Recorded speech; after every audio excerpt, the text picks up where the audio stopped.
찬양 감사합니다. 함께 기도드리겠습니다. 사랑이 많으시고 은혜가 풍성하신 아버지 하나님 감사합니다. 우리가 세상 가운데 살아갈 때 죄를 물마신같이 먹고 마시며 살던 저희들, 이제 주님 앞에 섰을 때 심판을 받아 영원히 고통을 받아야만 마땅한 저희들을 주님께서 사랑하심으로 그 높고 영광스러운 보좌 위에서 이 낮고 찬한 세상에 오시고 저희들을 구원해 주시기 위해서 십자가에 달려 고난을 받으시고 주님이 그 고귀한 보혈로 저희들을 다 사해 주시고 저희들을 구원해 주신 주님 감사합니다.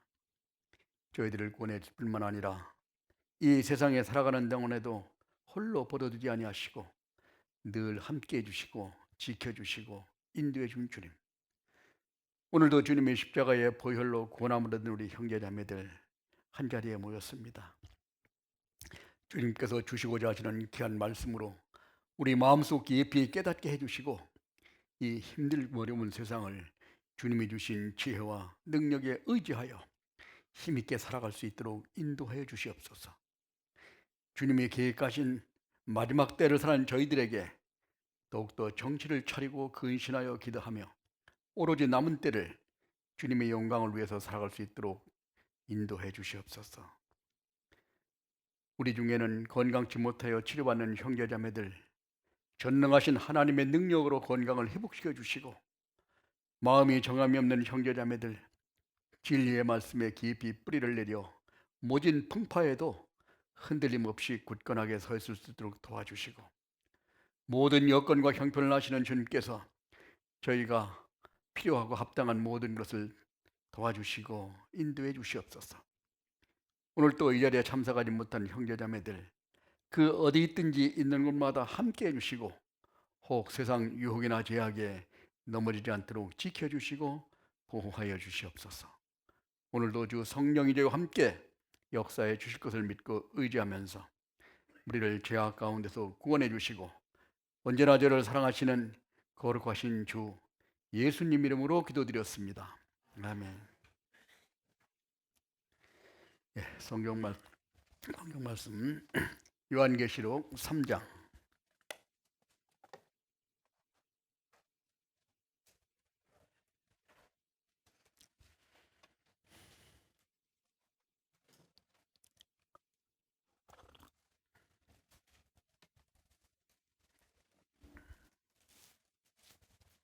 요한계시록 3장 신약성경 마지막 성경입니다.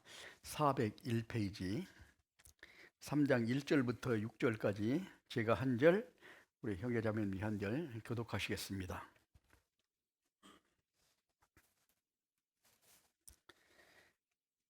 사대 교회의 사자에게 편지하기를, 하나님의 7 영과 7 별을 가진 이가 가라사대, 내가 네 행위를 아노니 네가 살았다 하는 이름은 가졌으나 죽은 자로다.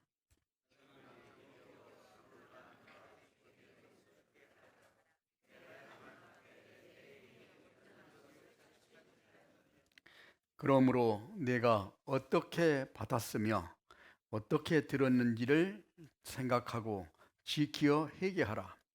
만일 일깨지 아니하면 내가 도적같이 이르리니 어느 시에 내게 임할는지 내가 알지 못하리라.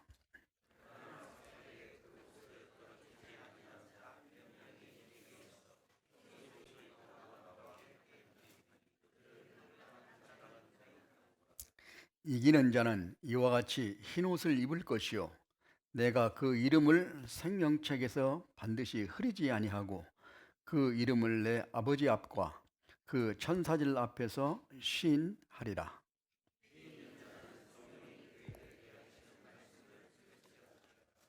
네. 안녕하세요. 네. 네. 이제 벌써 한 해가 시작된 지 엊그제 같은데 3월 달이 됐습니다. 이제 봄이 오겠죠.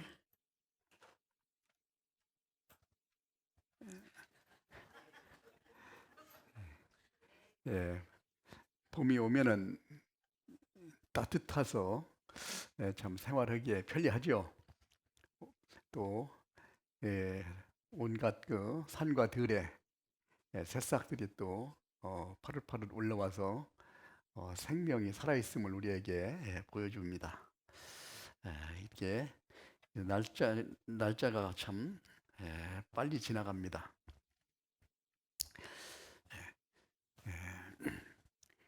우리가 이번에 이 아시아의 7교회에 대해서 쭉 공부를 하고 있습니다. 아, 이 요한계시록 2장부터 3장까지는 이 7교회에 대해서 쭉 이제 말씀이 나와 있는데 2장 처음에는 우리가 지난번에 배웠던 에베소 교회, 에베소 교회는 아주 열정이 있고 참 충성스럽게 살았습니다. 그런데 뭐를 잃어버렸어요? 첫사랑을 잃어버렸습니다. 하나님이 우리에게 주신 가장 큰 사랑의 원천인 그 첫사랑을 잃어버려서 책망을 받았습니다. 이때 시대로 구분해 보면은 사도 시대에 해당된다고 말할 수 있습니다. 그 다음에 이제 두 번째가 서머나 교회인데, 서머나는 몰약이라는 뜻이라고 얘기했죠. 몰약은 참 우리에게 많은 그런 어떤 고난, 어떤 환난, 또 궁핍한 걸 내서 우리 하나님께서 우리에게 어려운 가운데서도 그 고난을 참고 견디면서 하나님을 참 찾는 그런 교회가 바로 서머나 교회입니다. 그래서 그때 폴리캅이라는 그런 그 순교자들이 많이 나왔고 좀 죽음을 무릅쓰고 좀 주님을 섬기는 초대 교회 시대를 우리에게 가르쳐 준다고 말할 수 있습니다. 세 번째 교회는 버가모 교회라고 그랬죠. 버가모 교회는 우리 이 연대로 따지면은 AD 313년에 콘스탄티누스 황제가 기독교를 탄압하다가 국교로 삼아서 참 국교로 만들어 버려서 이 참 어떤 이 속박 속에서 신앙의 자유를 얻어서 참 좋기는 했는데, 그로 인해서 많은 그 우상을 섬기는 그런 일들이 벌어졌고 올바르지 못한 그런 교회들이 많이 생겨났다는 겁니다. 그래서 타협하는 신앙, 그때 발람의 교훈이라는 내용을 우리가 들었었죠. 하나님 말씀으로 저주하지 못하니까 나중에는 죄를 짓게 해서 하나님과 멀어지게 하는 그런 일들을 우리가 공부해 봤습니다. 이때는 국가교회 시대라고 이렇게 부르고 있습니다. 그 다음에 네 번째는 우리가 두아디라 교회라고 우리가 공부를 지난번에 했습니다. 이때는 우상을 숭배하고 또 행음하고 막 이런 참 많은 죄를 짓고, 특히 그 아합이 아는 이세벨, 우상을 가지고 와서 이스라엘을 아주 하나님으로부터 아주 멀어지게 만드는 그런 대표적인 사람이었습니다. 그래서 이와 같이 이 시대를 우리가 또 캐톨릭이 시작돼 가지고 이 시대를 쭉 해서 캐톨릭 교회 시대라고도 얘기를 합니다. 그 다음에는 오늘 배울 이제 4대 교회 차례입니다. 4대 교회는 우리 앞에 다시 한번 보겠습니다. 4대 교회의 사자에게 편지하기를, 하나님의 7 영과 7 별을 가진 이가 가라사대. 그러니까 여기서 4대 교회의 사자, 즉 7 영이라는 것은 성령을 가르칩니다. 하나님의 영, 성령이 역사하시는 것을 가르치는데, 그 다음에 거기는 7 별은 7 교회를 가르친다고 얘기하죠. 교회 안에서 역사하시는 성령, 이것을 이제 말씀하시는 그 하나님께서 내가 네 행위를 아노니, 이 사대교회 형제 자매들, 즉 구원받은 그리스도인이 있는데 이 행위를 다 들여다보니까 어떤 상태였냐면은 내가 살았다 하는 이름은 가졌으나 죽은 자로다. 교회라는 이런 명칭을 가지고 있는데 교회가 죽어 있는 교회라는 거예요. 예, 예. 이 사람들이 다 구원받은 그리스도인임에도 불구하고 이런 참 그 안에는 하나님의 성령이 역사하지 못하는 그런 상태에 놓여 있다는 겁니다. 예. 자, 그래서 요즘 이야기하면 어떤 것을 표현할 수 있냐면은 사람도 생명은 있는데 활동하지 못하면 무슨 인간이라고 그래요? 야채 인간? 식물 인간. 예. 식물 인간이라고 하죠. 그 식물 인간처럼 되면 얼마나 고통스럽겠어요. 예. 몸은 활동을 못 하고 그냥 이런 상태가 바로 여기 있는 사대 교회의 모습이라는 겁니다. 아, 그래서 왜 이런 상태가 됐냐? 여기는 그 사대라는 뜻은 뭐냐면 남겨진 자, 남은 자 이런 뜻입니다. 예. 그래서 어떻게 남겨진 이 시대적인 배경을 한번 역사적으로 살펴보면은 이때 이 사대라는 곳은 우리가 터키 지금 이제 튀르키예 자오죠. 튀르키예에서 해변 쪽으로 에베소, 서머나, 그 다음에 보가모, 두아디라, 그 다음에 이제 밑으로 이렇게 내려오는 그 지역 중에 이제 사대가 있습니다. 이 사대 교가 있는 지역은 아주 교통이 아주 좋은, 그러니까 교통의 아주 요충지입니다. 그러니까 교역이 활발하게 되겠죠. 큰 도로가 한 5개 정도 이렇게 연결되는 그런 교통의 중심지가 바로 여기 사대 교회인데, 그러다 보니까 지금이 어느 지역이냐면은 지금의 헤르메스라는 그런 지역이 지금 여기 있는 사대 교회가 있던 지역입니다. 그래서 교통이 발달되니까 공업이 아주 발달되겠죠. 우리도 이렇게 뭐 천안 같은데, 대전 같은데, 그리고 또 이제 항공적인 교통이 발달된 곳에 지역에 아주 발달하지 않았습니까? 마찬가지로 여기 아주 교통이 발달돼서 대단히 부유한 그런 도시였다는 겁니다.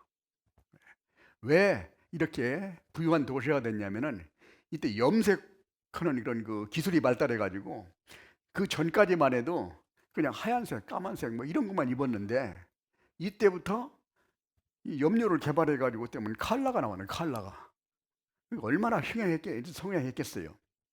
우리가 옛날에 보면 흑백 TV 보다가 컬러 TV 보면은 확 세상이 바뀐 것 같지 않으세요? 그렇게 번화가가 되었다는 겁니다. 네. 그래서 이때 그리고 이 지역이 아주 군사적으로는 요충지. 예. 그러니까 이 입구만 딱 틀어막으면은 아주 자동적으로 이렇게 외부의 적으로부터 보호를 받을 수 있는 그런 아주 천연적인 요새지를 돼 있어가지고 아주 도시 발달에 아주 좋은 지형이 있었다는 겁니다. 근데 그 사람들이 그렇게 쉽게 부유하게 됐기 때문에 많은 사람들이 부유하면은 열심히 살고 또 적극적으로 사는 것이 아니라 나태하고 게을러지기 쉽죠. 여기도 마찬가지로 나태하고 게을러져 가지고 아주 좀 세상의 어떤 풍습이 아주 이제 다 들어와 가지고 이것이 교회 안까지 이제 들어왔던 겁니다. 교회가 완전히 타협하는 그런 세상의 풍습에 젖어 있어 가지고 자기 기능을 못 하는 거예요. 성령이 역사하지 못하는 그런 교회가 됐다는 겁니다. 네. 그래서 경제적으로는 아주 부유하고 사치와 부도덕적인 이런 생활 속에서 많은 죄들이 있었기 때문에 그곳은 하나님이 역사하시는 그런 곳이 못 되었습니다.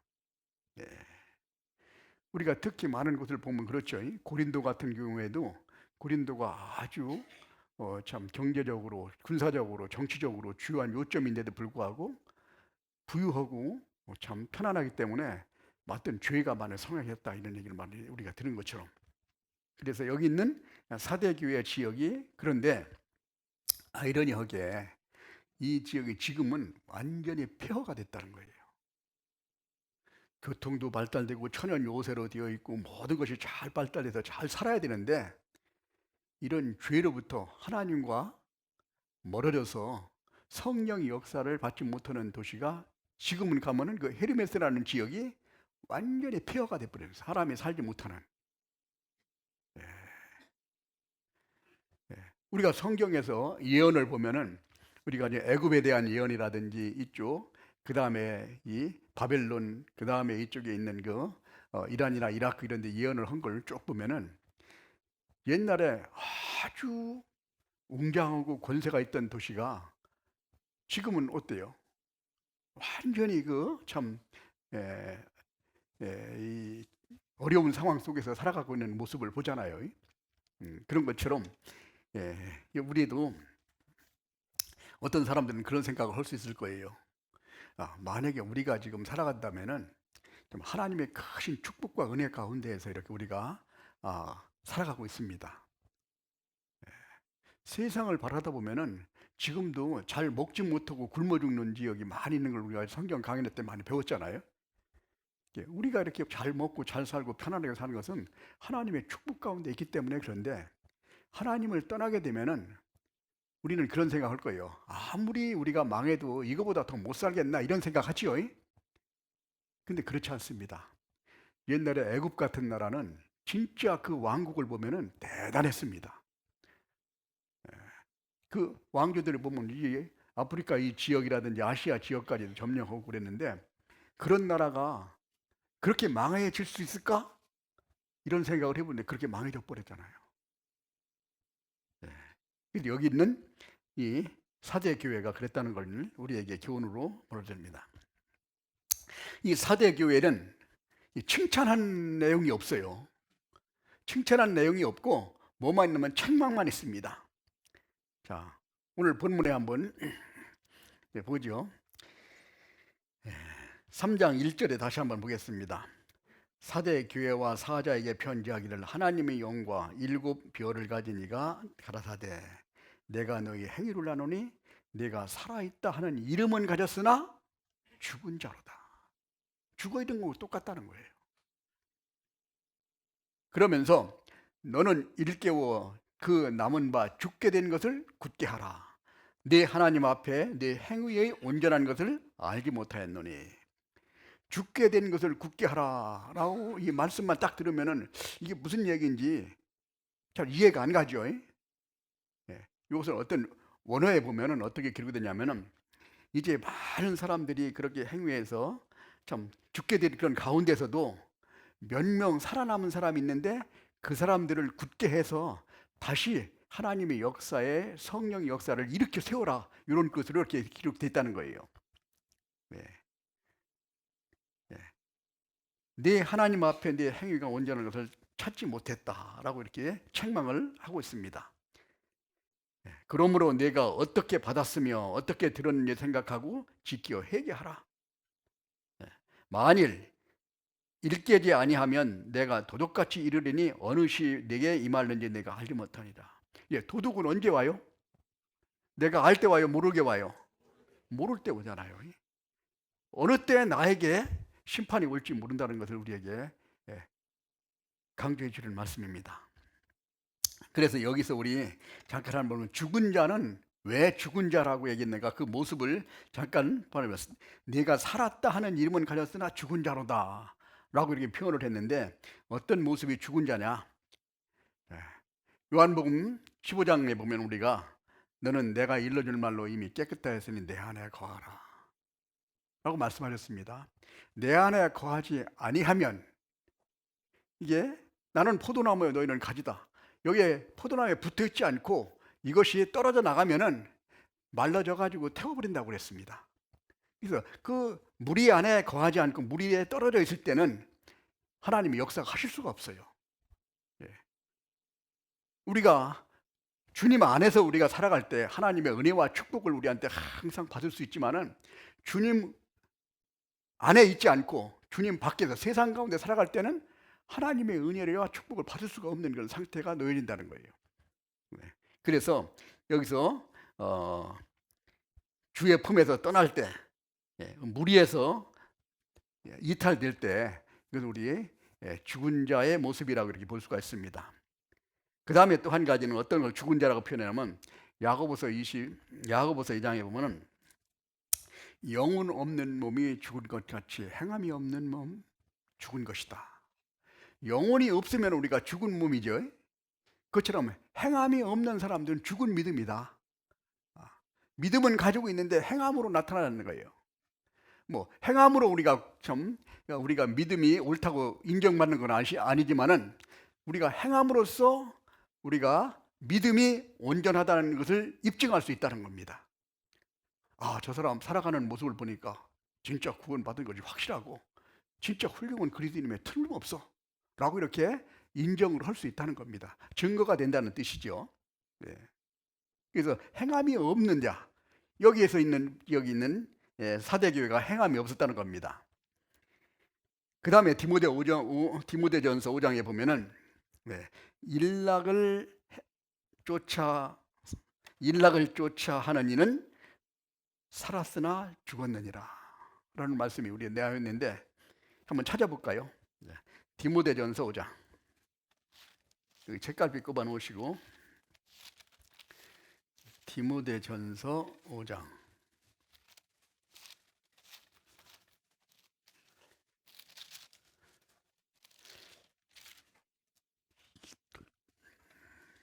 6절 같이 읽겠습니다. 일락을 좋아하는 이는 살았으나 죽었느니라.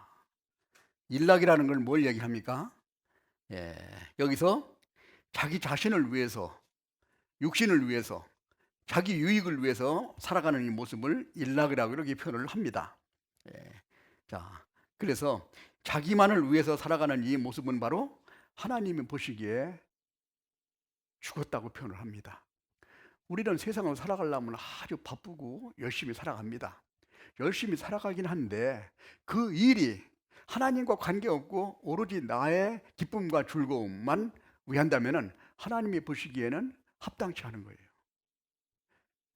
그 일이 하나님께까지 올라가야 그것이 실제로 하나님이 보시기에 인정을 해주고 하나님께서 우리에게 기쁨을 받을 수 있다는 사실을, 일락을 좋아하는 자는 이렇게 자신만을 위해서 살아가는 자들을 이렇게 표현하고 있습니다. 그 다음에 또 어떤 사람이 있냐면 우리가 죄 아래 살아가는 자, 아이고 어떻게 구원받은 그리스도인이 죄 안에 살 수가 있느냐 이런 생각을 할지 몰라도 우리가 구원받은 그리스도인들도 세상 속에서 들어가 있으면은 하나님 모습으로 살아가지 않습니다. 똑같이 세상 사람들처럼 살아갈 수 있다는 거예요. 같이 어울리고 같이 거기서 새도. 그래서 우리가 죄를 짓고 살아가는 자, 이런 사람들이 바로 죽은 그런 자의 모습이라고 말할 수 있습니다. 그 다음에 죽은 자들은 어떤 모습을 볼 수가 있냐면은 성령이 역사하지 않기 때문에 열매가 맺히지 않죠. 우리가 그리스도인이 살아가면은 우리가 열매가 맺혀야 되는데 예수님이 지나가시다가 무화과 나무를 봤는데 무화과 열매가 맺히지 않았습니다. 저주해 버려서 완전히 죽여버리고 말았어요. 그와 마찬가지로 우리가 하나님의 그 크신 생명을 가지고 있으면은 시간이 되면 갈수록 열매가 맺히는 모습이 있어야만이 하나님을 기쁘시게 하는 것, 살아있는 삶이라고 볼 수가 있습니다. 그래서 여기서 오늘 본문에 있는 말씀처럼 너희가 살아있다 하는 이름은 가렸으나 죽은 자로다. 죽은 자들은 이런 모습이라는 것을 우리에게 잠깐 생각을 해봤습니다. 그러면은 여기서 다시 본문으로 들어가겠습니다. 요한계시록 3장 2절, 책가피를 꼽아 놓으세요. 너는 일깨워 그 남은 바 죽게 된 것을 굳게 하라. 그러니까 우리가 만약 이렇게 잠자는 자처럼 구원받은 그리스도인이 아무 주님이 뜻대로 살지 못한다는 잠자는 자와 똑같죠. 잠자는 자와 같이 있기 때문에 이를 깨우라는 뜻으로 표현을 했습니다. 자다가 깰 때가 됐다. 왜? 주님 오실 때가 다 가까워졌다는 거예요. 그렇기 때문에 우리는 이제 자다가도 이제 다시 깨어나서 이렇게 우리가 힘있게 살아가야 된다는 겁니다. 굳게 한다는 말이 뒤에 있는데 굳게 한다는 말은 뭐냐? 야, 여기에서 굳게 한다는 것은 야고보서 5장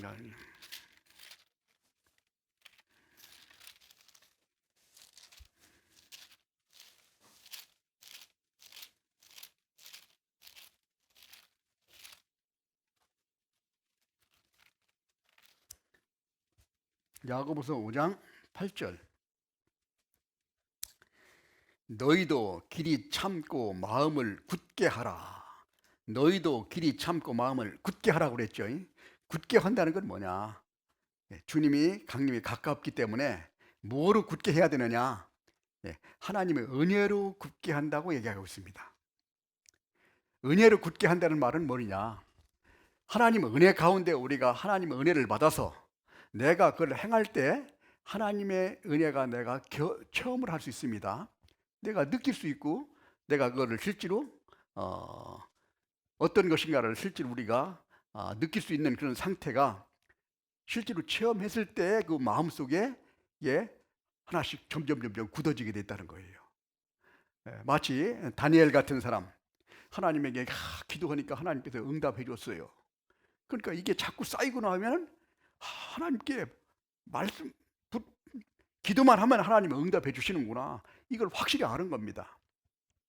그렇게 알았기 때문에 이 느부갓네살 왕이 꿈을 꿨는데 꿈을 좀 알아내라고 얘기하니까 거기서 거침없이 대답하죠. 기한을 주시면 내가 하나님께 알아봐서 알려드리겠다는 겁니다. 왜? 그동안 많은 하나님의 은혜를 마음속에 체험했기 때문에 마음에 확신이 있었는 거예요. 내가 하나님에게 기도하면 하나님이 이거 응답해 주신다는 확신이 있기 때문에 그런 대답을 할 수 있었습니다. 어디 왕 앞에서, 그것도 자기의 점령군 그런 왕 앞에서 포로인 주제에 가서 함부로 내가 알려드리겠다고 얘기해서 못 알려주면 어떻게 되겠어요? 생명이 위태롭죠. 그만큼 확신을 가지고 있었기 때문에 굳은 믿음으로 이렇게 살아갈 수 있었다는 겁니다. 우리가 실제로 우리 다니엘과 이 세 친구들을 보면은 실제로 이 사건이 있었던 사건이라는 거예요. 다니엘 세 친구가 우상에게 경배하지 않는다고 풀무불에 집어넣었습니다. 풀무불에 집어넣었는데 풀무불에서 다시 살아나왔어요. 이것이 만약에 거짓말이라면 성경에 어떻게 기록되어 있고 또 성경이 이게 남아있겠습니까? 얼마나 성경을 없애려고 하는 사람이 세상에 많아 있었습니까? 이게 거짓말이라면 완전히 난리가 나서 성경, 왜? 그때 기록이 다 있었을 거 아니겠어요? 그리고 다니엘이 사자굴에 던져졌는데 사자굴에서 살아나왔어요. 그런 실제 사건이 그냥 꾸며서 한 거라면 금방 내 발칵 뛰죠. 그 사람들이 믿지 않는 사람들이 주변에 얼마나 많이 있었어요. 실제 사건이었다는 겁니다. 그와 같이 실제 하나님의 은혜를 확실하게 깨닫고 나니까 마음이 굳어지는 거예요. 확신을 가지고 있었는 겁니다. 내가 하나님께서 나를 이같이 역사하시는구나. 하나님의 말씀은 진리구나. 그대로 이루어지는구나. 내가 믿는 믿음에 대한 확신을 가지고 있게 돼 있어요. 하나님이 약속하신 것은 내가 하나님께서 이와 같이 나에게 약속해 주신 내가 실제로 느낄 수 있다는 겁니다.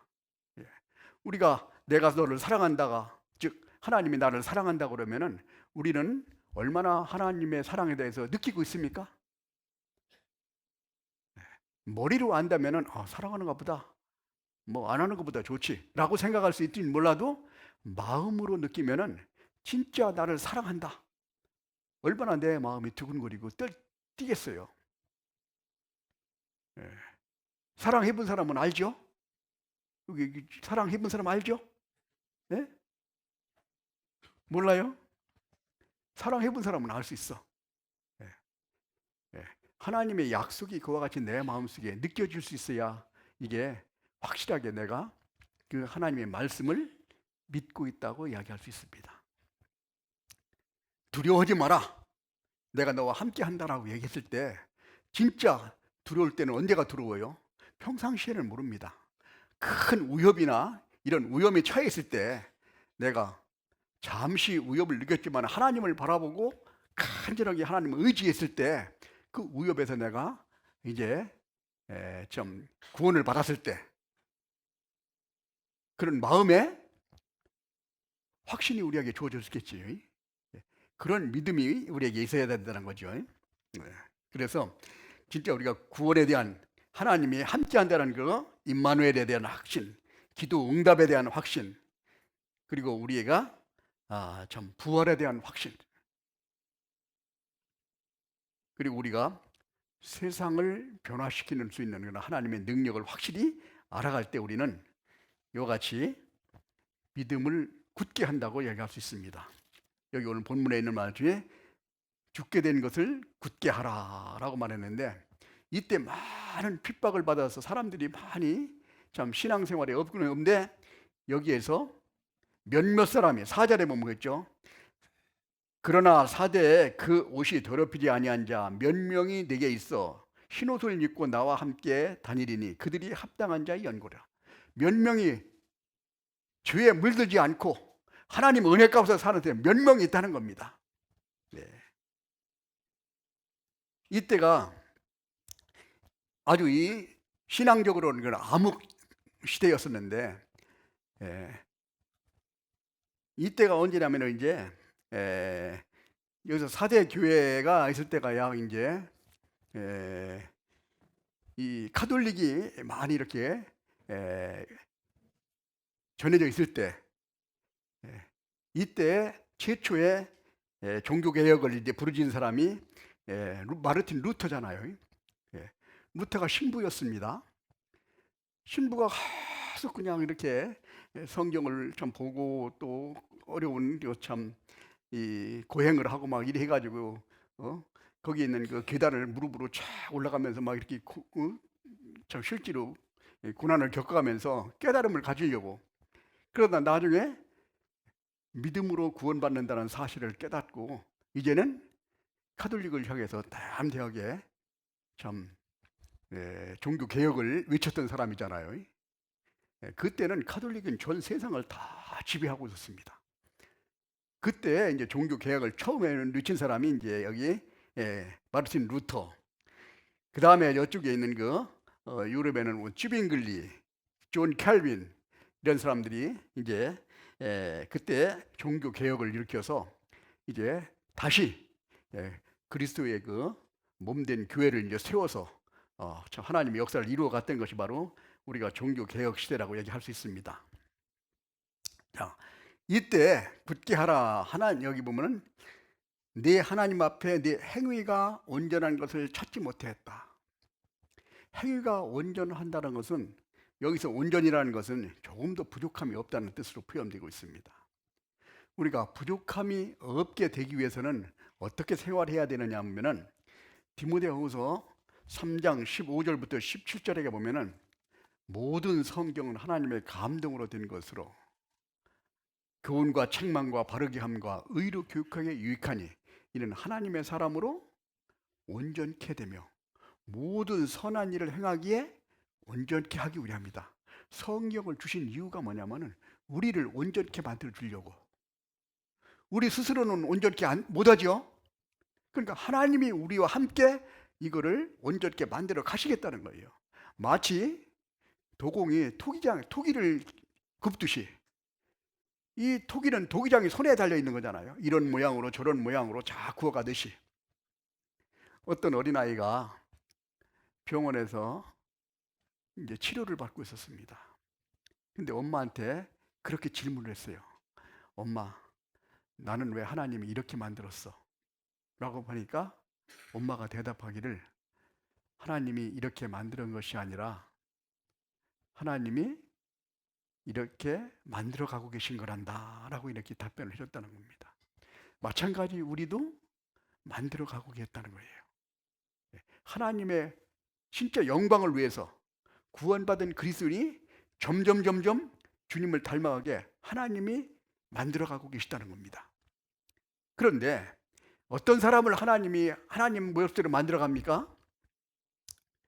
온전하게 주님에게 맡긴 자, 완전하게 맡겼으면 주님의 기술대로 주님의 능력대로 다 만들 거예요. 그런데 온전하게 맡기지 않고 한 10%만 맡긴 사람, 20%, 50%, 이렇게 70% 맡긴 사람은 만들려고 해도 자꾸 엉뚱한 대로 자꾸 비틀어지는 거예요. 예? 그러니까 이게 올바른 모양이 안 나오겠죠. 그래서 우리가 온전하게 만들기 위해서는 성경을 주시고, 참 우리는 행복한 사람들입니다. 할 수 있는 방법을 가르쳐 주고 하나님이 그렇게 만들어 가시겠다는 거예요. 거기에 맡기기만 하면 되는 거예요. 마치 병원에서 의사가 수술을 합니다. 수술을 하는 우리는 메스와 같아요. 의사가 잡고 움직이는 대로 따라만 가면 되는데, 이 메스가 지멋대로 가면은 어떻게 되겠어요? 큰일 나죠? 마찬가지로 우리는 주님에게 붙들려서 주님 뜻대로 우리가 인도하시는 대로 가게 되면은 훌륭하게 생명을 우리가 살릴 수 있는 그런 역사에 우리가 함께 참여하게 된다는 사실입니다. 그 다음에 또 어떤 사람을 우리가 온전하다고 그랬냐면은, 요한일서 2장에 보면은 누구든지 그의 말씀을 지키는 자는 하나님의 사랑이 그 속에서 온전하게 되었나니. 계명을 지키는 사람은 하나님의 사랑 안에서 온전하게 됐다 라고 이렇게 보십니다. 그러니까 말씀을 지키는 자, 계명을 지키는 자라고 표현을 했습니다. 예. 이런 사람을 온전한 사람이라고 얘기합니다. 그 다음에 또 한 가지는 뭘 얘기했냐면은, 예수님도 실제로 십자가에 달려서 피를 흘려가지고 고난을 받으라고 하나님께서 이 세상에 보내셨습니다. 그 고난을 참고 견뎌서 온전하게 순종했기 때문에 우리가 예수님이 하신 일을 온전하게 됐다고 얘기합니다. 그가 아들이시라도 받으신 고난으로 순종함으로 배워서 온전하게 되었은즉, 예, 우리도 그에 따라서 우리가 살아갈 수 있도록 하나님 인도하십니다. 또 야고보서 3장 2절에 보면은 말에 실수가 없는 자면 온전한 자라. 예. 우리는 말에 실수를 많이 할 수 있어요. 말에 실수를 안 하려면은, 말은 우리가 함부로 제지할 수가 없다고 그랬죠. 야고보서 3장에. 우리 마음이 말씀으로 가득 차 있으면은 말에 실수를 하지 않습니다.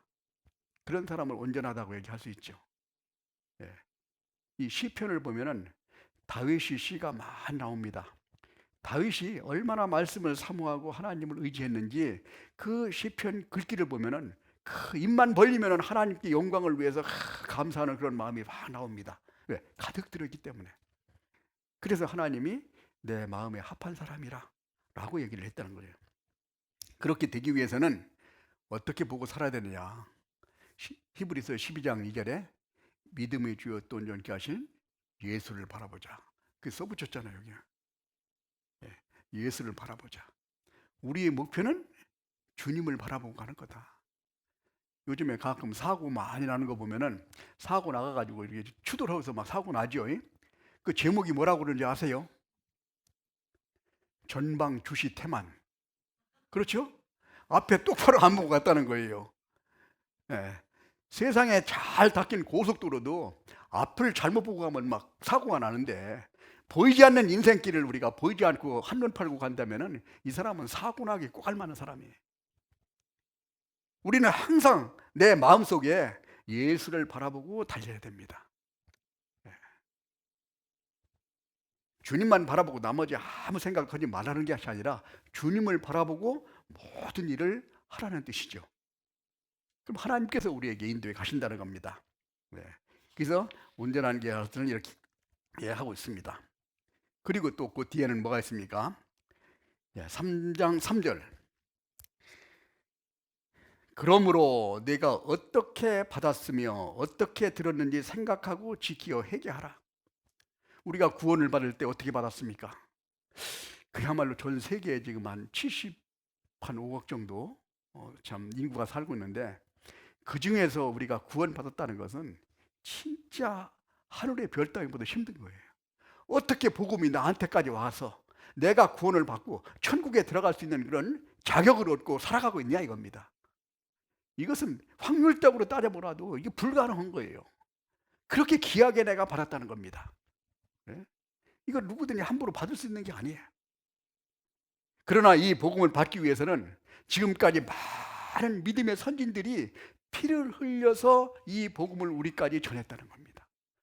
그 대가 때문에 우리가 구원함을 얻었다는 거, 어떻게 받았는지 또 어떻게 들었는지 생각하고 내가 올바로 살자는 걸 돌이켜라, 회개하라. 네. 이랬을 때 우리가 온전히 살아갈 수 있다는 겁니다. 만약에 그렇지 않으면은 도둑같이 오겠다. 어느 사이에 나한테 어떤 하나님의 심판이 이를지 모른다는 겁니다. 물론 우리가 주님이 오실 때, 재림하실 때는 우리가 주님한테 가겠지만은 그 전에도 우리가 항시라도 하나님의 징계란 심판 아래 우리가 있을 수 있다는 겁니다. 여기 있는 사대 교회는 이것을 책망했습니다.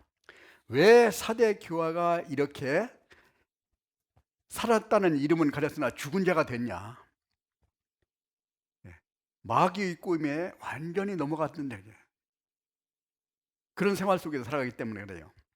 우리가 마귀에 대해서 조금 몇 가지 생각을 좀 해보겠습니다. 이사야 14장에 보면은 마귀가 최초로 참 하나님에게 대적하는 그런 모습에서 이제 완전히 심판을 받아가지고 세상에 쫓겨나온 것이 이제 그 천사가 타락해서 쫓겨나온 것이 마귀라고 얘기합니다. 그 기론을 보면은 이 마귀는 누구를 공격하냐? 자, 첫 번째는 이 마귀는 하나님까지도 공격한다는 거예요. 자, 시편 14편에 뭐라고 얘기했습니까? 어리석은 자는 그 마음에 이르기를 하나님이 없다 하도다. 하나님이 없다 하는 그런 사상을 팍 퍼치는 거예요. 이게 뭐예요? 진화론. 뭐 하나님이 창조하긴 뭐 창조했냐? 저기 아메바가 돼가지고, 아메바는 어디서 왔어? 자연적으로 세상에 있는 어떤 이런 것들이 꾸물꾸물 해가지고 수억 년 지나고 나니까 아메바가 되고, 아메바가 나중에 물고기가 되고, 물고기가 나중에 뭐 양세류가 되고, 그 다음에 포유류 돼서 원숭이가 꼬리 척척척 들어가다가 사람이 딱 됐다. 이거 믿어지십니까? 만약에 이게 사실이라면은 이 과정이 지금도 계속 진화가 돼야 될 거 아니겠어요?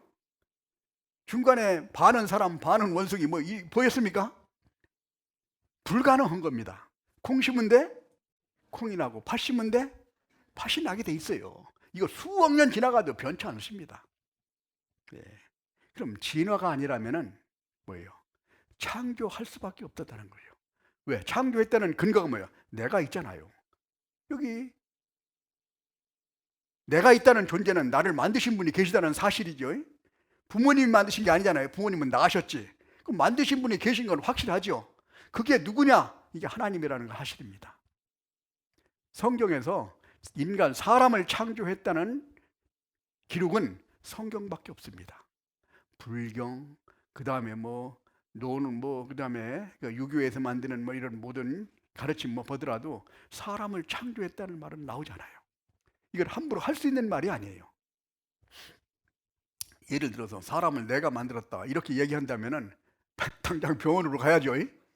제정신이 아닌 겁니다. 함부로 할 수 있는 말이 아니야.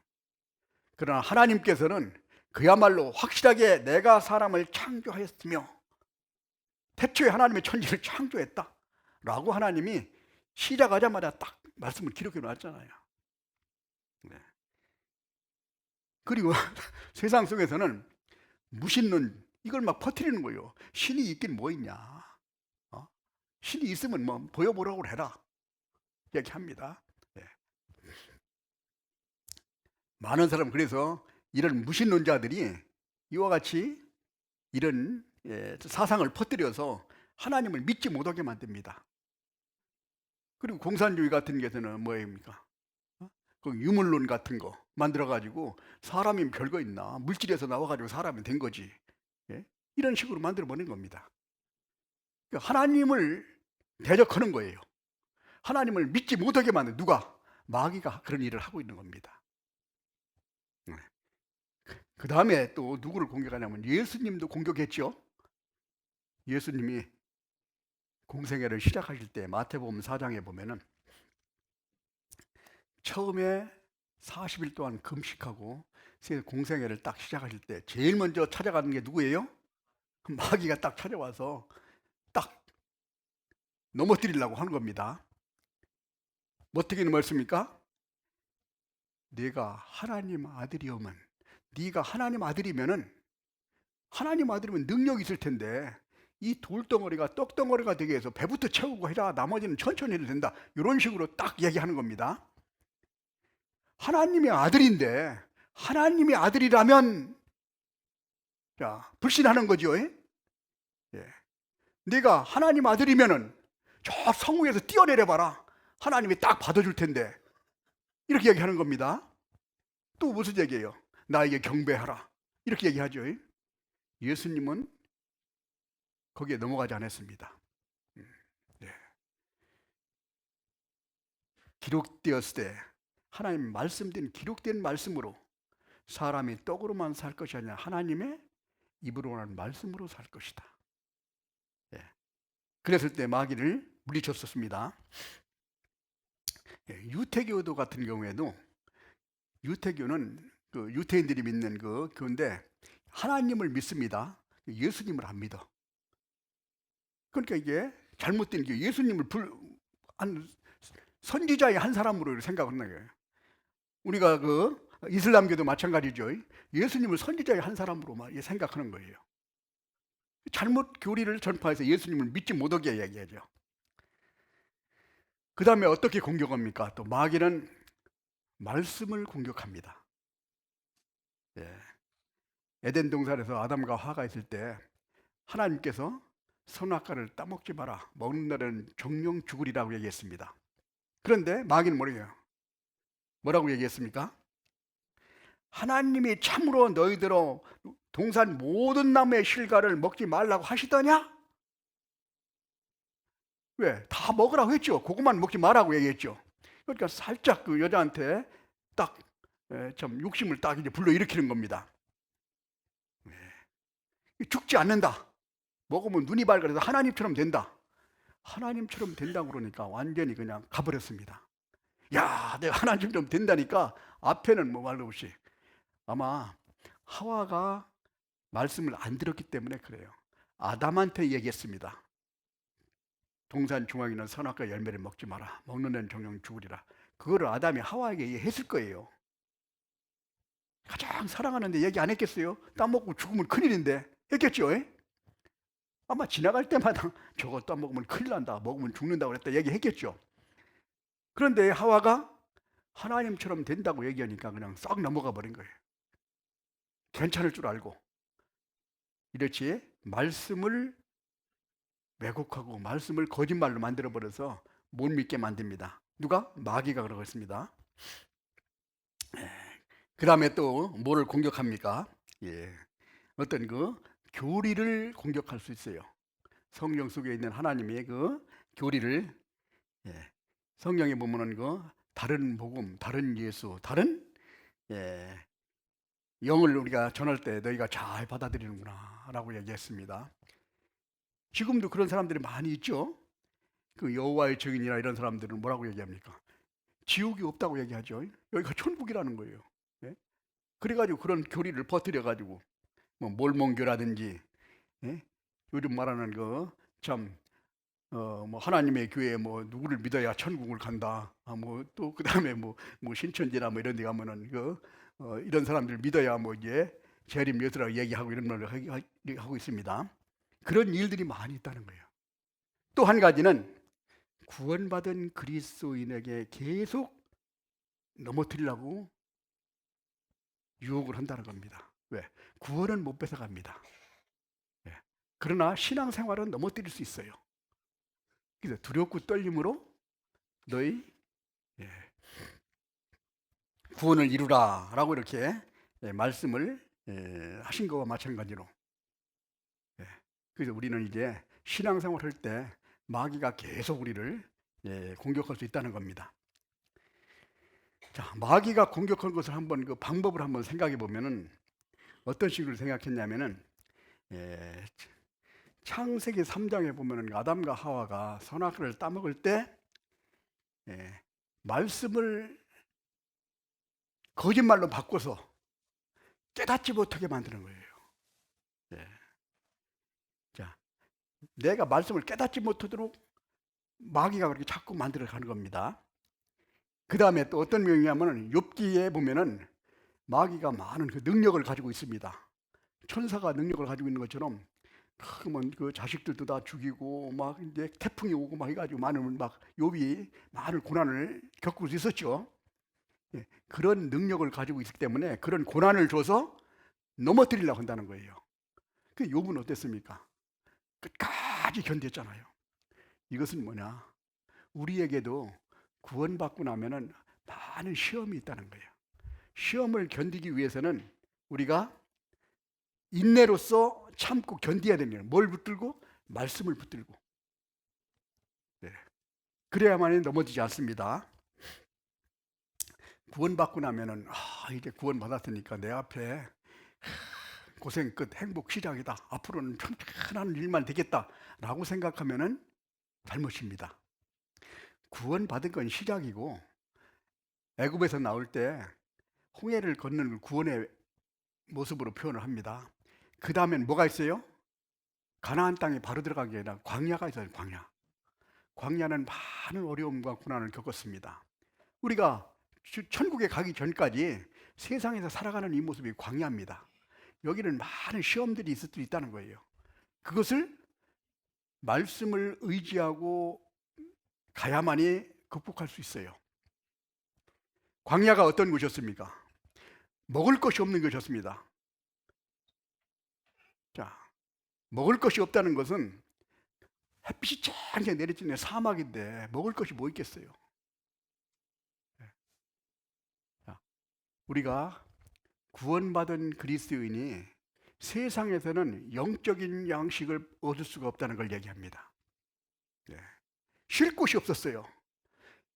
우리 영혼이 편안하게 쉴 수 있는 곳이 세상에는 없습니다. 육신적으로는 편안하고 즐거울지 모릅니다. 그러나 영적으로는 그렇게 공급받고 쉴 데가 없어요. 예.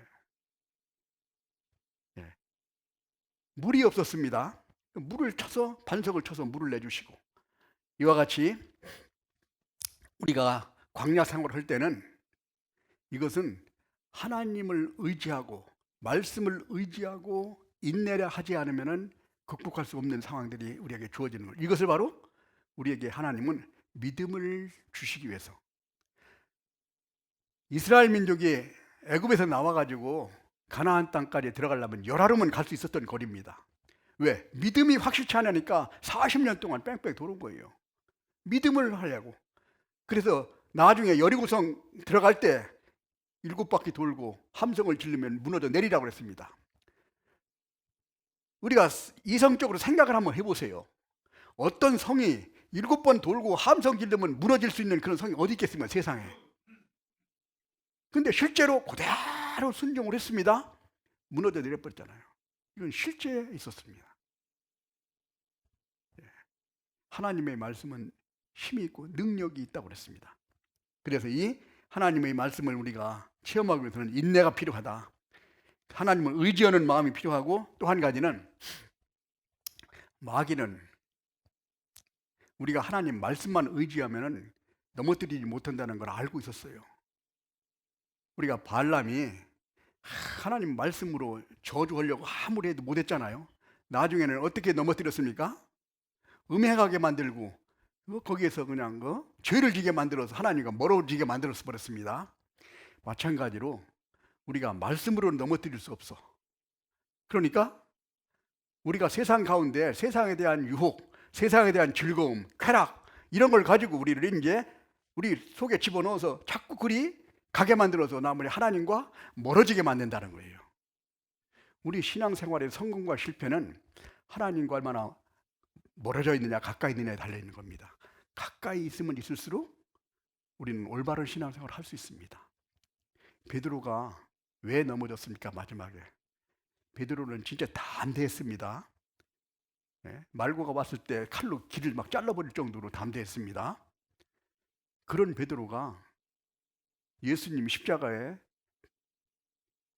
돌아가실 때 따라가다가 3번 부인했습니다. 왜? 멀찍이 따라갔다. 멀찍이 바짝 따라가야 되는데 이와 마찬가지로 마귀는 우리를 말씀에서 자꾸 멀어지게 만듭니다. 아이고 야 뭐 이렇게 우리 11구역에서는 아침마다 참 뭐게 암송 그거를 막 이렇게 울리더라고. 이렇게 울리는데 이거 뭐 귀찮은데 뭐 하냐, 이거 뭐 복사해가지고 넣든지 아니면은 이거 그냥 뭐 안 해버리든지 이렇게 하면 될 거, 예? 라고 자꾸 속삭이죠. 마음은 편하죠. 예. 자꾸 우리에게 육신을 이끌어서 자꾸 멀어지게 만든 겁니다. 예. 그러면 점점 더 멀어지게 되면, 바울 사도가 이 강론을 하는데 유두고라는 청년이 난간 뒤에 걸터졌다가 졸다가 떨어져 가지고 죽었습니다. 예. 바울 사도 바로 앞에서 딱 말씀 들었으면은 눈 똘망똘망 들고 잘 들었을 거예요. 이 앞에 있는 학생들 자 와가지고 딱 드는 것처럼. 저 뒤에 있으면은 자꾸 뭐만 보여요? 앞에 사람 머리만 보이는 거예요. 앞에 사람 머리를 가만히 있습니까? 자꾸 흔드는 거예요, 머리가. 그 흔드는 머리가 잔뜩 있으니까 이게 집중이 안 되죠. 예? 그러니까 뒤에 있는 걸 위험한 거야. 이게 떨어질까 이거 조심해야 됩니다. 이게 앞에가 좋은 자리에. 예. 비록 고개는 아플지 몰라도 하나님이 큰 축복을 주실 수 있는, 축복을 받을 수 있는 자리가 바로 이 앞에 있는 길이라는 겁니다. 그리고 또 마귀는 교제를 떨어지게 만듭니다. 한 번, 두 번 이렇게 교제에 자꾸 뭐 교제 가냐, 귀찮은데 오늘은 밤도 깊고 비도 오고 그런데 오늘 하루 빠져라. 예, 하루 빠지면은 다음 빠지기는 쉬워요. 자꾸 빠지죠. 예, 그와 같이 마귀가 이러같이 이런 활동을 한다는 것, 이런 것 때문에 넘어진 사람이 세상에 얼마나 많은지 모릅니다. 지옥에 가면은 가장 많은 사람들이 게을르게 자꾸 다음에 하라고 해가지고 넘어진 사람이 제일 많다고 그러죠. 그래서 이 넘어진 사람들 보면 에덴 동산에서 하와가 넘어졌죠. 예수님을 3년 반 동안 실제 따라다니면서 예수님이 하시는 걸 다 보고 있던 유다도 넘어졌습니다. 디모데후서 4장에 보면은 바울 사도를 따라다니던 데마라는 사람, 데마는 세상을 사랑하여 데살로니가로 갔고 마지막에 딱 빠져버렸습니다. 디모데후서 4장은 마지막, 바울 사도가 마지막 서신이에요. 조금만 참았으면 되는데 마라톤을 한 40km 가가지고 마지막에 한 2km 남겨놓고 그냥 넘어져 버린 거예요. 얼마나 억울하겠습니까? 지금도 대만은 내가 그때 좀 참았을 텐데 얘기하면 후회하고 있을 겁니다. 우리가 잘 알고 있는 솔로몬, 하나님의 지혜가 있고 모든 부를 다 누리고 하고 싶은 거 다 했던 솔로몬이 마지막에 끝이 안 좋았습니다. 이방 여인을 데려다가 같이 궁전 안에다가 이 우상을 섬기는 제단을 만들어 놓고 거기서 막 절을 하고 하나님이 2번 나타났습니다. 너 정신 딱 차려라. 그래도 정신 못 차렸어요. 그래가지고 나중에 하나님께서 너는 네 아버지하고 약속한 게 너는 내가 참아주고 네 아들 때부터 나라를 아주 반쪽으로 갈라버렸습니다. 남쪽은 유다 한 지파, 북쪽은 10지파. 그래가지고 남북이 막 갈라지는 그런 하나님의 심판하는 모습들이 봅니다. 그래서 이와 같이 마귀가 계속 넘어뜨리려고 우리를 노리고 있다는 사실을 성경에도 기록되어 있습니다. 베드로전서 5장 한번 찾아보겠습니다. 베드로전서 5장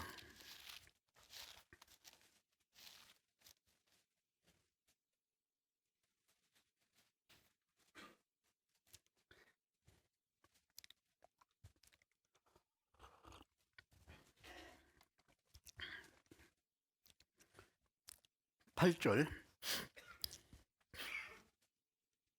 근신하라 깨어라 너희 대적 마귀가 우는 사자같이 두루다니며 삼킬 자를 찾나니. 9절 같이 읽겠습니다. 너희는 믿음을 굳게 하여 저를 대적하라. 이는 세상에 있는 너희 형제들도 동일한 고난을 당하는 줄을 알미라. 마귀는 무는 사자같이 두루다니며 삼킬 자를 찾아다니며 계속 마귀는 상당히 부지런하게 다닙니다. 예, 여기서도 가끔 이제 졸고 그러면은 마귀가 딱 들어가 가지고 쫙 넘어지게 만드는 거예요. 예? 자, 왜 우리가 근신하고 깨어 있어야 되나? 마귀가 항상 찾아다니기 때문에 그렇습니다. 우리가 조금이라도 마음에 틈이 생긴다면은 마귀는 그 틈을 사용해서 우리에게 공격해 옵니다. 마귀가 틈을 타고 다닌다는 거 아시죠? 예. 마귀로 틈타지 못하게 하라. 예. 우리 마음속에 사이가 벌어지면 마귀가 공격해 온다는 겁니다. 우는 사자같이 삼킬 자를 찾는다. 우는 사자는 먹이를 가지고 이제 참 먹이를 찾기 위해서 막 이렇게 참 하는 이런 그 모습을 보이잖아요. 마귀가 그와 같이 너희 대적 마귀가 우는 사자같이 두루 다니며 삼킬 자를 찾아다닌다는 거예요. 뭐 배가 고픈 사자 있는 것 같죠. 그렇기 때문에 우리는 깨어 있지 않으면 마귀의 밥이 될 수 있다는 겁니다. 그래서 깨어 있으라고 이야기를 하는 겁니다. 그럼 우리가 이제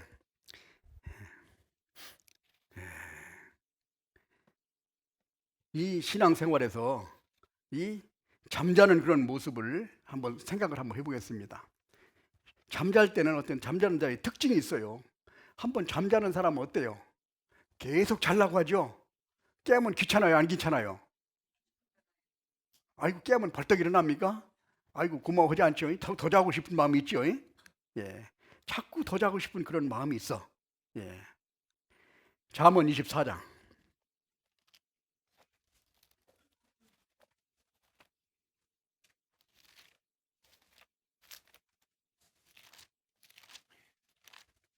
잠언 24장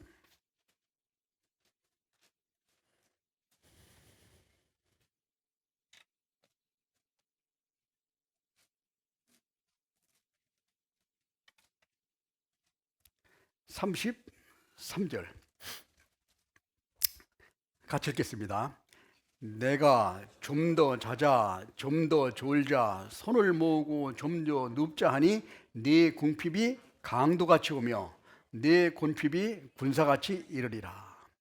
우리가 학생들도 보면은 좀 깨우려고 그러면은 조금만 더 자, 조금만 더 자, 그러죠. 시계가 따르릉 울려도 눌러놓고 또 자죠. 예. 자꾸 잠자는 사람은 자꾸 잠을 자고 싶어 한다는 거예요.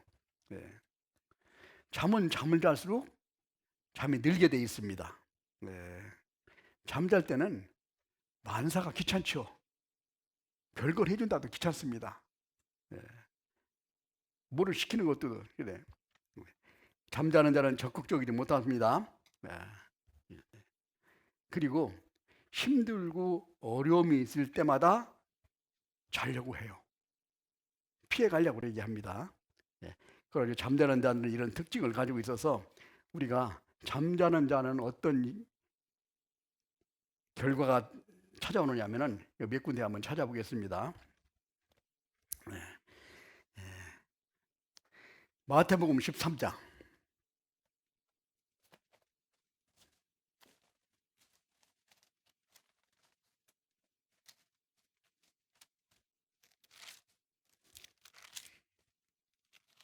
25절 봅니다.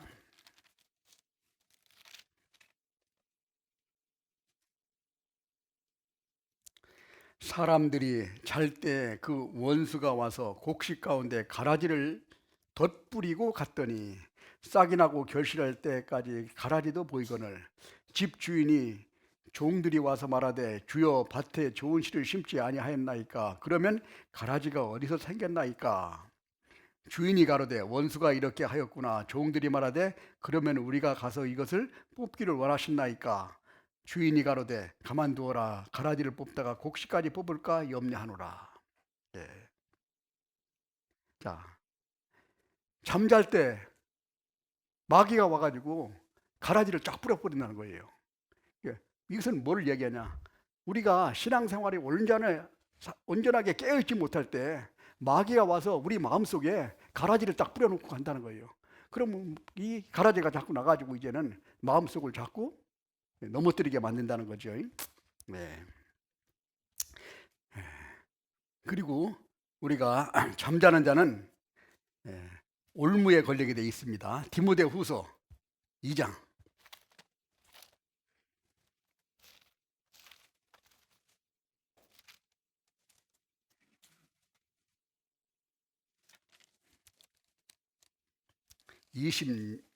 26절 같이 읽겠습니다. 저희로 깨어 마귀의 올무에서 벗어나 하나님께 사로잡힌 바 되어 그 뜻을 쫓게 하실까 함이라. 깨어야 마귀의 올무에서 벗어날 수 있다는 겁니다. 잠자는 자는 마귀 올무에 넘어지게 돼 있습니다. 그 다음에 우리가 잠잘 때는 시험이 들게 만들었어요. 예수님이 십자가에 돌아가실 때도 제자들에게 그리 말씀하셨습니다. 시험이 들지 않게 깨워서 기도하라. 우리가 잠잘 때는 우리가 많은 시험을 받을 수 있다는 사실을 우리에게 교훈해주고 있습니다. 그리고 주님의 책망을 듣고 나중에 부끄러워할 수 있다는 거예요. 이와 같이 우리가 신앙생활을 올바로 못하고 이제 잠자는 신앙을 가지고 있을 때 우리가 부끄러움을 당할 수 있다는 사실을 우리에게 교훈해주고 있습니다. 그러면 왜 지금 자다가 깰 때가 되었다고 얘기하느냐? 몇 군데 한번 우리가 찾아봤으면, 첫 번째는 누가복음 1장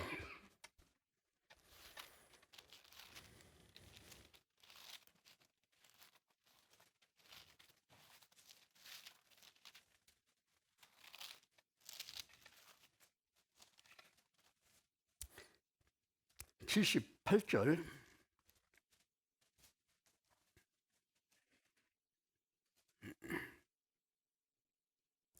77절부터 제가 읽어드리겠습니다. 주의 백성의 그 죄사함으로 말미암는 구원을 알게 하리니 이는 우리 하나님의 긍휼을 인함이라. 이로써 돋는 해가 위로부터 우리에게 임하여, 79절 같이 읽겠습니다. 어두움과 죽음의 그늘에 앉은 자에게 비치고 우리 발을 평강의 길로 인도하시리로다. 해가 떴기 때문에, 해가 떠 있는 것은 우리가 활발하게 활동을 하라고 말씀하신 겁니다. 해가 지면 우리가 쉴 시간을 주시잖아요. 저녁에는 쉬고 아침에 해가 뜨면은 일어나서 열심히 일을 하고, 해가 떴으므로 우리가 이제 일어나야 됩니다. 그 다음에 우리가 이제는 주님이 오실 때가 점점 더 가까워졌다는 사실을 우리가 확실히 알고 있습니다. 주님이 오실 때가 가까워졌기 때문에 우리는 이제 깨어서 우리가 확실하게 우리가 신앙생활을 온전히 지키지 않으면은 우리가 넘어질 수 있다는 것을 우리에게 교훈해 주고 있습니다. 그래서 우리가 이것을 하나하나 용납하게 되면은 여기 있는 오늘 사대교회처럼 살았다고 이름은 있으나 죽은 자라고 얘기할 수 있다는 거예요. 그래서 우리가 하나님한테 자다가 깰 때가 됐다, 주님이 오실 때가 점점 더 가까워졌다는 거예요. 제가 한번 그런 말씀을 드릴 때가 있었을 겁니다. 제가 그 전에 한번 열차를 타고 좀 지방으로 이렇게 설교를 가는데, 어떤 이 천안 좀 지나서 어떤 교회가 이거 써붙이는 그 현수막이 하나 있었다고 그랬죠. 거기다 뭐라고 썼냐면 빨간 글씨로 아이쿠 하나님 이렇게 써붙이네. 쓱 지나가는데 자꾸 하면 이렇게 자꾸 생각나는 거예요. 아이쿠 하나님, 아이쿠 하나님. 그래서 저런 일이 곧 벌어지겠구나. 그러면서 느껴지는 건 뭐냐면은, 그렇지, 우리 구원받은 그리스도인한테는 저런 상황은 벌어지면 안 되겠구나.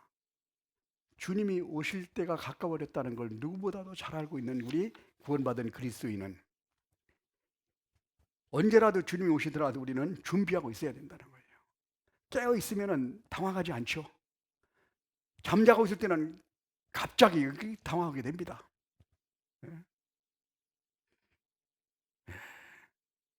그래서 그야말로 주님이 오실 때 이루어질 일은 성경적으로 다 이루어졌습니다.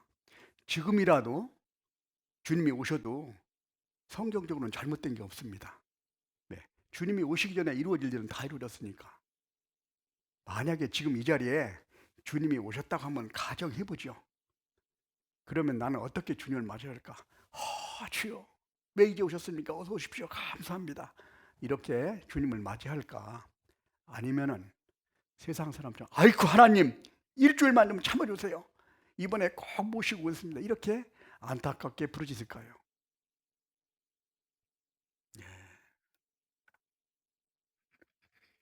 그런데 참으로 다행스러운 것은 아직도 하나님은 나에게 기회를 주시고 있다는 겁니다. 하나님은 아직도 나에게 기회를 주시고 있어.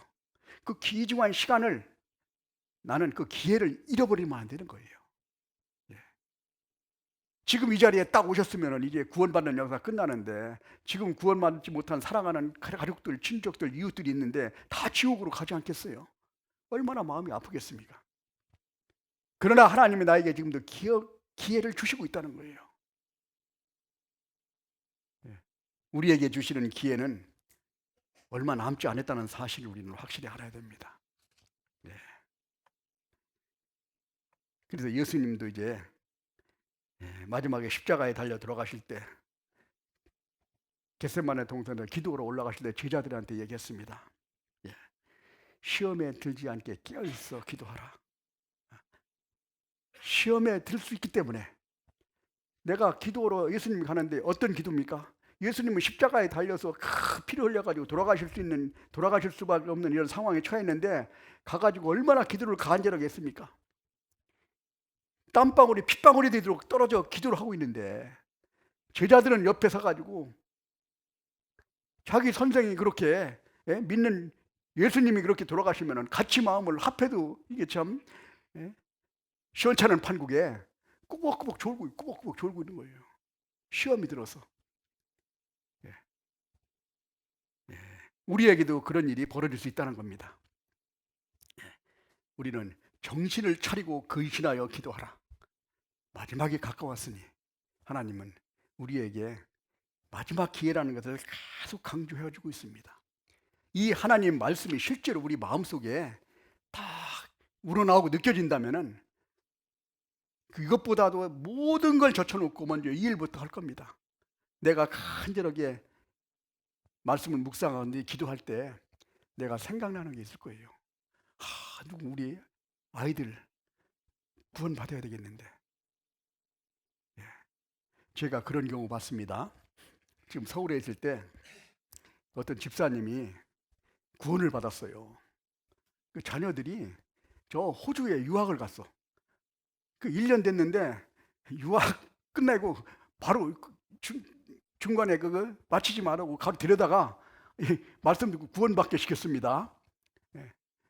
그 뒤에는 다시 학교를 갔는지 안 갔는지는 모르겠는데 지금 이제 그분이 결혼해가지고 저쪽 스페인에 지금 선교 나갔어요. 마음이 실제로 급하다고 생각하면은 급한 일부터 합니다. 우리에게도 나에게 사랑하는 사람이 있다면은 하나님에게 간절하게 기도할 때 하나님을 찾는 자는 하나님은 결코 버리시지 않습니다. 그 영혼을 위해서 우리가 하나님께 쓰임을 받기를 간절히 원한다면은 반드시 하나님은 나를 써주실 겁니다. 그 일을 위해서. 하나님은 인생이 아니시니 시건치 아니하시고 인자가 아니시니 후회가 없으시다. 실수하시는 분이 아니에요. 하나님은 나를 가장 사랑합니다. 그리고 아직도 구원받지 못한 우리 가족들, 친척, 이웃들도 하나님은 그렇게 사랑하세요. 그 일이 제일 중요하다. 그래서 먼저 예수님을 보내서 그 일을 하시고 나머지 그 일을 알게 하는데 우리를 통해서 하시기를 원하십니다. 그래서 우리를 보내주신 거예요. 주님은 피 흘려서 다 이루어 놓으신 것을 이제 나를 통해서 마지막에 좀 거둬드리려고 나를 보냈는데 내가 우물쭈물하다가 못해버렸습니다. 그래서 지옥으로 가버리면 얼마나 억울하겠어요. 우리는 세상을 살면서 무엇이 중요한지, 무엇이 급한지를 우리가 항상 생각해야 합니다. 중요하고 급한 일을 먼저 해야 되는 거예요. 먼저 해야 될 일과 다음에 해야 될 일을 확실히 구분하는 것이 지혜입니다. 세상에서도 죽어가는 사람을 살리는 것은 무엇보다도 중요합니다. 죽어가는 사람이 있으면 열일 젖혀놓고 그 일부터 하잖아요. 그것보다 더 중요한 건 죽어가는 영혼을 살리는 일이에요. 영혼을 살리는 일이 그것보다 가장 중요한 일인데, 이 일을 젖혀놓고 다른 일부터 하루 돌아다닌다고 이 일 못한다면은 세상 일은 얼마나 바쁘게 살아갈지 몰라도 하나님이 보시기에는 잠자는 자라는 거예요. 잠자는 자여, 깨어 있어라. 시험에 들지 말게 라고 말씀하십니다. 자, 그와 같이 우리에게는 그야말로 하나님이 주신 그 위대한, 영원히 천국으로 갈 수 살 수 있는 그런 그 위대한 일을 우리와 함께 하시기를 하나님이 지금도 원하시고 계시다는 거예요. 하나님은 찾고 계신 거예요. 누구를 통해서 내가 그 영혼들을 내가 돌아오게 할까? 간절한 마음으로 찾고 계시다는 거예요. 우리가 하나님에게 쓰임 받기를 간절히 원하는 사람이 있으면은 그 사람은 하나님께서 쓰시고 있다는 거예요. 바울 사도가 왜 이렇게 쓰임을 받았습니까? 구원을 받고 나서 목숨 걸고 전도하러 다녔습니다. 가는 곳마다 구원받는 역사가 일어나고 교회가 세워졌습니다. 마찬가지로 우리가 그 일에 하나님에게 쓰임 받기를 간절히 원한다면은 하나님은 반드시 나를 통해서 큰 역사를 이루어 주실 겁니다. 이 일을 하시고자 하는 것이 주님의 뜻이에요. 그리고 이 일을 통해서 하나님이 큰 영광을 우리에게 베풀어 주시고자 하시는 것이 하나님의 뜻입니다. 자, 오늘 본문 한번 다시 돌아가 보겠습니다. 요한계시록 3장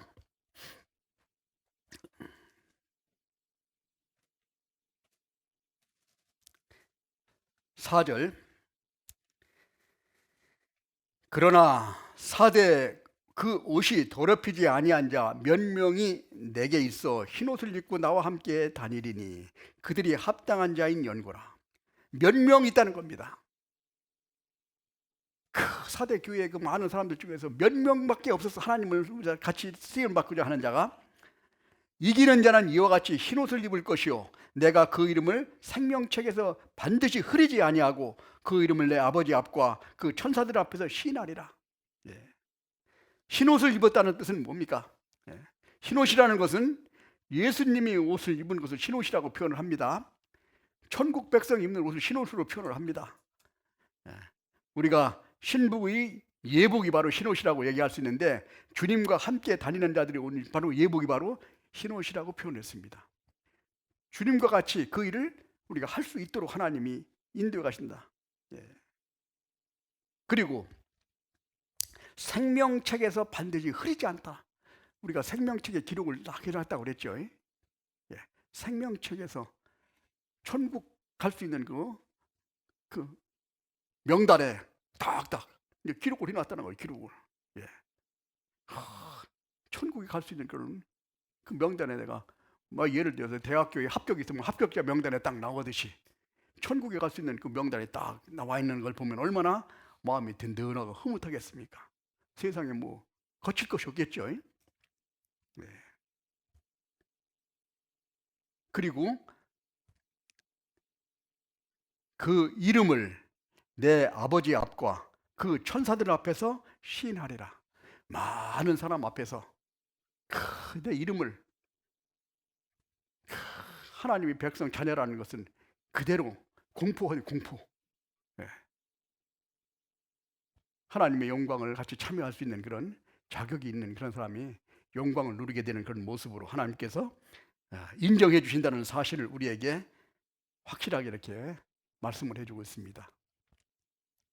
세상에는 많은 일들이 힘들고 어렵습니다.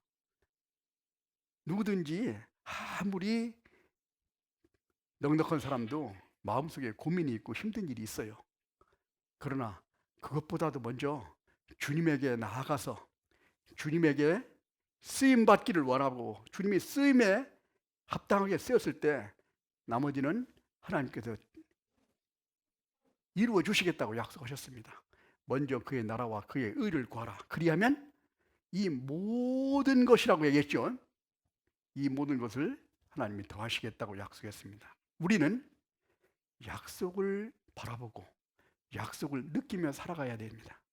이제는 주님이 오실 때 마지막 기회에 우리가 하나님에게 귀하게 쓰임받는 그런 귀한 금년 한 해가 될 수 있도록, 이번에 이제 3월 달에 곧 이제 여기 집회가 이제 계획되어 있죠.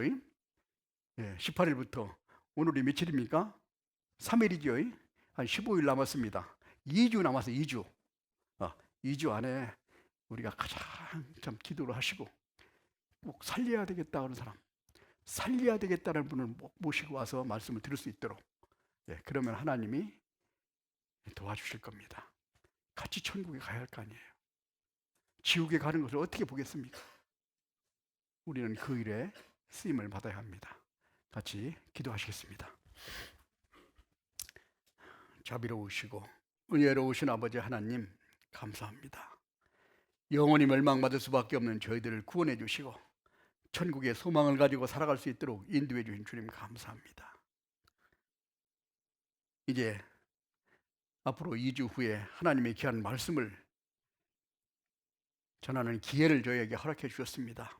이번에도 기도하고 있는 영혼들, 사랑하는 우리 가족, 친척, 이웃들에게 귀한 복음을 전하여 함께 하나님의 영광에 참여할 수 있도록 저희들을 귀하게 사용하여 주시옵소서. 앞으로 모든 것도 오로지 주님의 거룩하신 능력에만 의지하오며 우리를 사랑하시는 거룩하신 주 예수님 이름으로 기도드렸습니다. 아멘.